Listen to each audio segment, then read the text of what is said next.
pero tú tienes una característica, que eres un muy buen analista macroeconómico. Además que dices algo y funciona, yo creo que funciona súper bien, que es que las personas, sobre todo las personas que trabajan en temporalidades muy bajas en los mercados financieros, que hacen scalping o que hacen un day trade, tienen que saber de macroeconomía, tienen que saber de qué es lo que está pasando a nivel mundial y a nivel macroeconómico para saber hacia dónde van los mercados, porque si tú no sabes hacia dónde van los mercados, ¿cómo te sientas ahí? A pesar de que pudiera haber muchos análisis técnicos, muchas cosas, necesitas ver esa parte, ¿no? Entonces, hoy queremos que hablemos desde el punto de vista de un analista, ¿no? Y todo esto que está pasando en Ucrania, en Rusia, esta película bueno, pareciera que no va a tener fin, pareciera que estamos rodeados pues de mentiras, de una cantidad de cosas que se salen simplemente del ámbito geopolítico y detrás de eso creo que hay un gran interés económico. La semana pasada hablamos de lo que representa Ucrania como país, que quizás mucha gente por desconocimiento no sabe el gran desarrollo industrial que tiene Ucrania, y no solamente eso, sino las reservas minerales que tiene. Increíble, el Correcto. primer país productor de uranio en Europa, de titanio, de verdad un país maravilloso y que bueno, y que pareciera que por eso es que hay la intención de Rusia de invadirlo. Pero yo quiero que tú nos hagas un pequeño análisis desde tu punto de vista de todo esto que está pasando en esa crisis.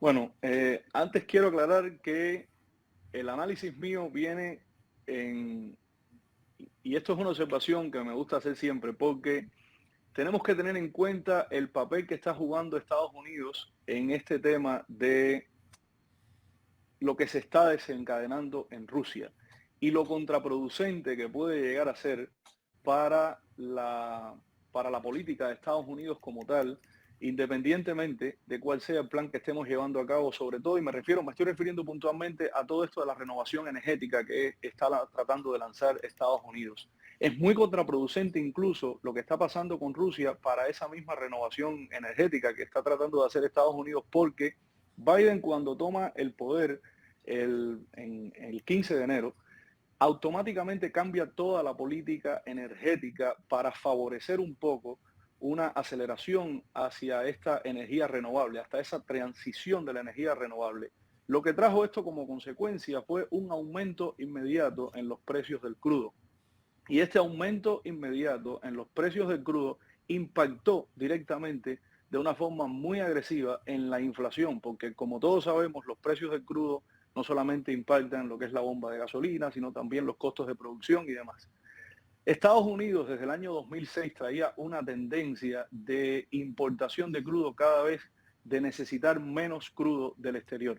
Tanto así que en los últimos años ya nos habíamos convertido en totalmente independientes. No necesitábamos importar crudo a los Estados Unidos. De hecho, nos habíamos convertido en exportadores de crudos. Esto había mantenido el precio del crudo en un balance que incluso le restaba fuerza a Rusia, le restaba fuerza a China, le restaba fuerza a Venezuela. ¿Qué ha pasado cuando estos precios del petróleo aumentan, que empoderan inmediatamente a Rusia?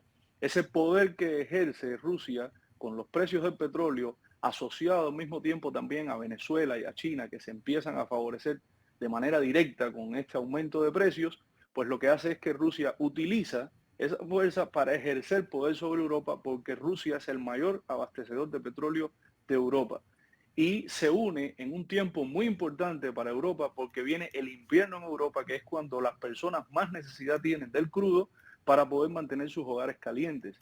Y esto le dio a Rusia un poder tremendo a la hora de negociar y expandir su agenda en Europa como tal. Entonces, lo que pasa es lo siguiente, que tienes una política que inmediatamente crea un conflicto de interés con la intención que se está tratando de hacer acá, de hacer una transición a la energía renovable, porque le resta participación a Estados Unidos, le da mucho poder a Rusia, a China, a Venezuela, a Irán y a países que están totalmente en contra de las agendas o las políticas de las economías de libre comercio. Además, Rusia se empodera por encima de los Estados Unidos porque Rusia tiene ahora mismo un surplus. ¿Qué quiere decir? que las medidas que estamos viendo hoy en día, que se han tomado a partir de hoy, que van a entrar en vigencia mañana, no le van a hacer ningún impacto directo a Rusia, porque Rusia no depende de los créditos internacionales en este momento. Por tanto y demás, esas medidas no tienen ningún tipo de impacto realmente en Rusia. Rusia puede continuar con su avanzada. Estamos otra vez con Yurep Vázquez. Yurep, Ahora sí estamos por acá. amigo, ahora sí te escuchamos. Yo decía que en lo mejor del análisis que estaba haciendo, que estaba súper interesante, Yurep, porque lo estabas planteando desde un punto de vista que yo creo que muchos de nosotros no lo conocíamos, ¿no? Y que bueno, y que nos hacía entender un poco la realidad. Yo decía que esta acción de Rusia, pues que es totalmente desmesurada y sin sentido. Yo le comentaba esta mañana a alguien que es como que los Estados Unidos mañana amanezca y dice que no reconoce los estados fronterizos de México y me los anexo y ya, pues. O sea, yo creo que la respuesta del mundo tiene que ser que ese tipo de acciones tienen que detenerse. Pero a la parte económica, que es realmente lo que nos interesa, Julián, que estás explicando, ¿puedes seguir, por favor, con esa explicación? Sí, como tú bien dices, ese tipo de acciones tienen que detenerse. La cuestión está en qué estrategia hacer para que se detengan, ¿no? Y a mí la sensación que me da es, Rafael, que estamos tomando decisiones que no necesariamente facilitan una buena política para lo que es los beneficios ni de Estados Unidos ni del bloque europeo. Y esto lo digo porque si yo como presidente sé que estoy tomando una decisión que va a impactar el sector energético y al mismo tiempo al impactar este sector energético voy a fortalecer economías como Irán, Venezuela, Rusia, China, y le voy a quitar a los países y a mis aliados europeos, le voy a quitar fuerza, pues entonces eso da mucho de qué pensar y es una cosa que me viene a mí preocupando desde hace mucho tiempo. Yo he tratado de ir viendo un poco más allá del acontecimiento inmediato. Es las, acuérdate que las políticas que benefician a estos países como los países como Cuba, Venezuela y tal, no son políticas que se pueden lanzar de un día para otro. Tienes que ir sentando bases. Vimos como Venezuela se benefició inmediatamente cuando resolvió casi que su problema de inflación. Esto le dio al gobierno de Maduro mucho más fuerza todavía para poder solidificar su sistema de gobierno adentro del país. Al mismo tiempo estás fortaleciendo a una dictadura que fortalece inmediatamente también por decirlo así, de manera colateral a Cuba y que al mismo tiempo fortalece los lazos de China, Rusia y la nueva agenda esta que estamos tratando, que por lo menos yo estoy percibiendo, ¿no? No sé si es que uno como cubano está muy sugestionado con el tema este de la izquierda, pero estoy viendo que hay una agenda muy pronunciada hacia la izquierda en todo lo que es Centro, Sudamérica y toda esta tendencia nuevamente reviviéndose y estamos regresando, yo pienso, que a aquella época de la Guerra Fría.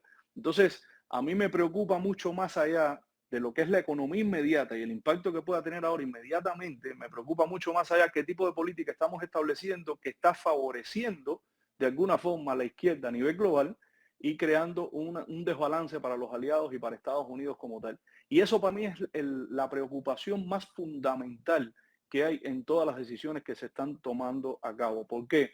Porque podíamos haber hecho una transición a la energía renovable sin haberle quitado participación y poder a nuestros aliados, sin haber lanzado los precios del petróleo al cielo. Sí, o sea, se podía haber hecho Ahora mira lo que pasa con el problema de Ucrania y Rusia para sumar a las malas decisiones. El problema de Ucrania y Rusia trae un conflicto, como venía diciendo inicialmente, a esta intención de nosotros volver a irnos a la vanguardia con la energía renovable. ¿Por qué? Porque entre Rusia y Ucrania producen lo que es palladium y neón, que son sumamente importantes para la fabricación de los semiconductores. Quiere decir que si nosotros tenemos ahora mismo un problema global de chips shortages, o sea, tenemos una necesidad, un déficit de semiconductores y por eso es que estamos viendo menos entregas de automóviles y todo un caos tremendo en sectores de tecnología y demás. ¿Cómo yo voy a crear o cómo yo voy a permitir que se cree un conflicto o cómo yo voy a fortalecer economías que puedan tener ahora más recursos para crear conflictos cuando tocan puntos específicos que yo necesito para la agenda que estoy lanzando. Entonces, lo que más me preocupa a mí, independientemente de la inflación, independientemente de todo, es el tipo de agenda que se está llevando a cabo y cómo le está quitando posición a Estados Unidos y a los aliados de Europa y se la está dando a lo que es China, Rusia, Venezuela, Irán, Nicaragua, Cuba, porque tú sabes lo que pasa cuando estas personas tienen, cuando estos gobiernos tienen más recursos. Y ese para mí es la mayor preocupación que hay en este momento. Ni siquiera me interesa la inflación tanto, ni me interesa tanto lo que va, las decisiones que está tomando la Reserva Federal, como el tipo de agenda que se está llevando a cabo. Sí, indudablemente que es preocupante, pues veíamos hoy China en el Consejo de Seguridad, pues no quiso condenar la invasión de Rusia, simplemente se negó, se limitó a decir que bueno, que ojalá que se resolviera el conflicto, pero vemos que economías y países muy fuertes como Alemania, pues Alemania sí inmediatamente tomó la vanguardia a hacer sanciones y yo creo que estamos esperando todo, y hasta el momento no lo hemos visto, una respuesta bien, bien contundente de parte de los Estados Unidos. Pues yo creo que los Estados Unidos tiene que asumir su papel de vanguardia en este conflicto y tiene que, o sea, salir a rechazarlo, pero de una manera total y a presionar para tratar, como tú dices, de evitar eso. Ahora, Sí, ahora sí, mismo estamos entre la espada y la pared, es decir, ahora no se puede echar para atrás. Ahora Estados Unidos tiene que apoyar a Ucrania. Se sabe que lo que Rusia está intentando, o por lo menos se conoce que lo que Rusia está tratando de evitar es que Ucrania se una a la OTAN y no se mantenga ese territorio como un territorio neutral, ¿no? Entonces, no, Rusia no quiere tener la OTAN metida en sus fronteras, quiere mantener ese territorio neutral como siempre se planteó que debía ser, y esa es un poco la fuerza que se está tratando de... Y lo que tiene que hacer tanto los aliados como Estados Unidos, como la misma OTAN, es simplemente decir que no, es decir, ese territorio se va a mantener neutral y que en cambio Rusia tiene que retirar todas sus fuerzas y dejar a Ucrania tranquila e independiente como Ucrania quiere ser. Al claro. mismo tiempo, Ucrania tiene que combatir la disidencia que tiene en esas, o sea, tiene que ser fuerte en combatir la disidencia que tiene en las zonas afectadas y tener mano dura, ¿no? También al mismo tiempo. Claro. Entonces, Ahora, Juliet, ¿qué es tu visión de lo que pudiera pasar en los mercados en los próximos días con este problema? si los mercados interpretan el anuncio de hoy del presidente Biden como un anuncio leve, es decir, como unas medidas leves, pues simplemente el mercado se va a enfocar más en lo que son los intereses y la Reserva Federal, como tú sabes, hay muchas predicciones por toda la inflación que estamos viendo de que ya se está especulando hasta 9 aumentos en la tasa de interés, cosa que yo no creo porque es totalmente inconsistente con lo que la Reserva Federal ha venido anunciando, y tú sabes que si algo ha tenido Jerome Powell es que ha sido bien consistente en la forma en que ha llevado toda la transición. E independientemente de que ha habido inflación y tal, él ha mantenido siempre su coherencia a la hora de hacer anuncios a tiempo, a la hora de preparar el mercado. Y yo creo que sí, el mercado ya está preparado para un aumento en las tasas de interés, pero no creo que el mercado vaya a poder aguantar 9 aumentos en la tasa de interés un año porque colapsaría el mercado. Es decir, simplemente provocaríamos una contracción de tal magnitud que no habrá servido de nada toda la deuda nacional en la que hemos incurrido y todo el estímulo que hemos venido llevando a cabo. De una manera muy sencilla, tú pudieras explicarle a las personas cómo influye la inflación en los mercados financieros, porque la gente entiende que la inflación, yo siempre, para que la gente entienda muy fácil, yo le digo que ese es como un ratoncito, que tú tienes un billete de 100 en una gaveta y que cuando pasa un año, ese ratoncito se comió tu 7,5% del billete, ¿no? O Sí, sea, así es una mismo es. manera de entenderlo muy fácil. Pero para entenderlo desde el punto de vista de los mercados, cómo afecta el mercado, y esto que estás hablando de las tasas de interés, que es algo interesante porque actualmente la Reserva Americana está aplicando algo que se llama el tapering, que es cuando los bancos centrales, en este caso la Reserva Americana, intervienen en la economía para controlar los factores macroeconómicos, cosas como, como el tipo de interés. Y los intereses están muy bajos, ¿no? La gente común está viendo que tiene su dinero en el banco y no vale nada. La reserva dice que va a subir, pero como tú bien estás mencionando, ¿hasta dónde puede subir? sin dañar la economía. Entonces, tú nos pudieras hablar un poquito de esa parte de la inflación y cómo pudiera dañar o pudiera influir en los mercados financieros. Como tú bien dices, la inflación lo que hace es restarle poder de compra al ciudadano de a pie. La inflación no le afecta a la persona que tiene buen poder adquisitivo. La inflación a quien le afecta es al ciudadano de a pie, a la persona que tiene que salir y comprar la leche, comprar los mandados, recibe un cheque todas las quincenas o semanales y tiene que ese cheque inmediatamente invertirlo en el sustento de su familia para comprar cosas de artículos de sobrevivencia.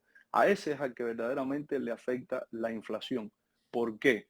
Porque esta es la persona que si antes pagaba la gasolina a $2 el galón, pues ahora tiene que pagar la gasolina a $4 el galón.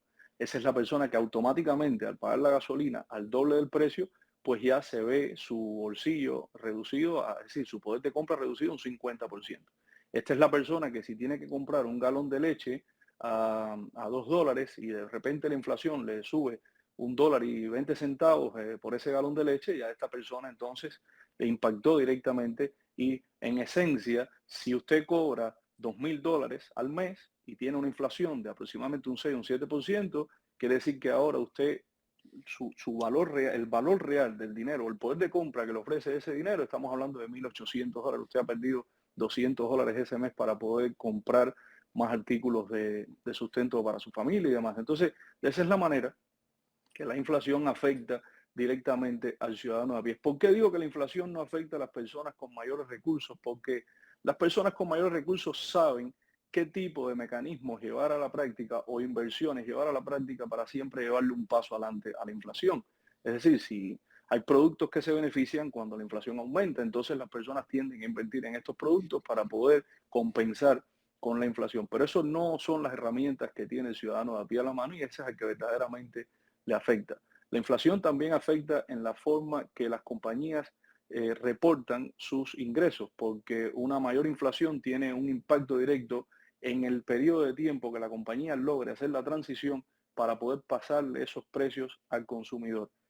Inicialmente la compañía, por regla general, debe absorber esos costos más elevados, lo cual impacta en sus márgenes de ganancia y por eso es que vemos que empiezan a haber reportes negativos o proyecciones futuras negativas y viene una contracción también en los mercados de valores porque sabemos que impacta directamente en los reportes financieros y los ingresos de las empresas. Entonces, la inflación impacta a muchos sectores del mercado, pero sobre todo quería hacer énfasis que impacta más al ciudadano de a pie, que por lo general es el ciudadano de a pie que, que por lo menos esta es la tendencia que he visto últimamente, debería estar más activo en la política, debería estar más activo en las agendas que los gobiernos llevan a cabo porque son los más afectados. Más debería preocuparse por la política que están llevando a cabo sus países porque son los que más afectados van a estar si esa política llegara a tener una fluctuación como el caso de la inflación. Yurep, y creo que eso se resume mucho en la parte de la educación. Si la gente tuviera más educación financiera, pudiera afrontar mejor periodos de crisis como este, ¿no? Pero siempre comentamos acá que es que lamentablemente en la mayoría de las carreras o en la mayoría de los pensos de estudios que hay, no te enseñan educación financiera, no te enseñan ni siquiera a hacer un presupuesto de una casa, ¿no? Y cuando llega a la realidad, pues te encuentras que no estás preparado para afrontar el mundo de hoy. Quería preguntarte algo, un consejo rapidito. Mucha gente invierte sin mayores conocimientos a la alza, ¿no? Tú como Sí. trader sabes pues que eh, si sube o baja los mercados siempre hay oportunidades para que los traders puedan ganar dinero. Pero en el caso de las personas que compran una acción, este, dejándola crecer en el tiempo, esperando quizás unos dividendos, y ven que de repente pudiera existir una caída fuerte en los mercados, ¿qué le pudieras recomendar tú como factor de refugio? El oro está como muy estancado, pudiera ser Bitcoin una alternativa o algún tipo de criptomoneda. Bueno, antes de comentar en esa área, quiero decir que yo soy inversionista individual, no soy analista ni asesor financiero, ni ofrezco servicios de asesoría financiera. Cada uno debe buscar por su cuenta servicios de un asesor financiero certificado. ¿Por qué? Porque este asesor va a ser capaz de analizar los casos por individuales, donde se considera la edad de la persona, los límites de riesgo que la persona puede absorber y demás. Habiendo dicho esto, como inversionista individual, Casi siempre, cuando el mercado, cuando hay alta inflación o cuando históricamente nos hemos retirado de lo que se llama el quantitative easing o lo que son estas políticas de apoyar la economía con más dinero, inyección de capital, casi siempre hay una contracción en el mercado por lo que estábamos explicando anteriormente. Esta contracción hace que los inversionistas vayan a buscar refugio. El refugio, activos de refugio casi siempre son activos como el oro, el yen japonés, activos donde de alguna manera el inversionista lo que hace es diversificar su capital entre las principales economías, va a poner dinero al dólar y tal. El Bitcoin en específico, cuando tenemos al mismo tiempo una inflación entrando en el mercado, no creo que el Bitcoin se pueda beneficiar. ¿Por qué? Porque usted necesita dinero fiat para poder comprar Bitcoin. Y si ahora el dinero fiat tiene un costo más alto porque ha subido la inflación, pues inmediatamente tiene una correlación negativa en el precio del Bitcoin, haciéndolo caer inmediatamente, porque ahora el costo de adquirir el Bitcoin se eleva a la hora de uno tener que comprar el dinero fiat o pagar más para obtener el dinero fiat. Entonces eso hace que el Bitcoin no creo, y todavía el Bitcoin, acuérdate que es muy nuevo, todavía estamos aprendiendo acerca del Bitcoin y estamos viendo cómo reacciona el Bitcoin al mercado. Claro, pero Pero yo fíjate que en la todavía, crisis disculpa, Yura, en la crisis del crash del coronavirus, de alguna manera el Bitcoin funcionó como valor refugio, pues. Pues la gente, es diferente porque no teníamos, acuérdate que el factor aquí es la inflación. El factor aquí es la inflación. En la crisis del crash no teníamos la inflación. Quiere decir que el Bitcoin funcionó como refugio porque acuérdate que casi todos los grandes fondos tienen el Bitcoin como un 10% de su estrategia de ujú. diversificación. Entonces, automáticamente el Bitcoin funciona como refugio en un periodo como ese porque no está la inflación como factor, como la variante principal. Ahora mismo lo que tenemos es una inflación desmedida, una inflación que no se ha visto en muchísimos años, y eso hace que el acceso al capital sea mucho mayor y es ese capital que nosotros utilizamos entonces o el consumidor utiliza para poder comprar Bitcoin. Si hay una menor liquidez en el mercado o hay menor circulación de capital en el mercado, van a haber menos recursos para que las personas puedan salir y comprar productos alternativos como el Bitcoin. Y eso es lo que hace que estemos viendo ahora que el Bitcoin haya caído tanto en respuesta a lo que está pasando con la inflación. Entonces no Oye, sé de si verdad que vaya es súper en este caso interesante, a hacer. Yuret. Pudiéramos seguir conversando, bueno, por muchísimo tiempo, por toda esta explicación tan técnica, pero al mismo tiempo tan fácil de digerir, pues porque lo has explicado de una manera, yo creo que muy fácil de entender, muy fácil de comprender. Yurep, queríamos darte las gracias por acompañarnos. Recuérdanos dónde te pueden conseguir las personas, la academia Wall Street Business Academy. Recuérdanos dónde pueden contactarte para que compartas este contenido de tanto valor. De verdad, muchísimas gracias, amigo, por esta participación. Gracias, Rafael, y gracias, Lara. Siempre me pueden contactar a través de mi Instagram, @Jurek Vázquez. Ahí tienen acceso a todos mis enlaces, igual a mucha información gratuita que estoy ofreciendo constantemente educacional para, como dije al inicio, hacer de los hispanos mejores participantes del mercado. Un saludo para ustedes y un saludo para toda la audiencia. Y gracias por esa excelente labor educacional que hacen. Y un saludo también a todos los colaboradores del programa y patrocinadores de ustedes que sé que también enseñan responsablemente. Gracias, gracias, amigo. Esta es tu casa y sabes, bueno.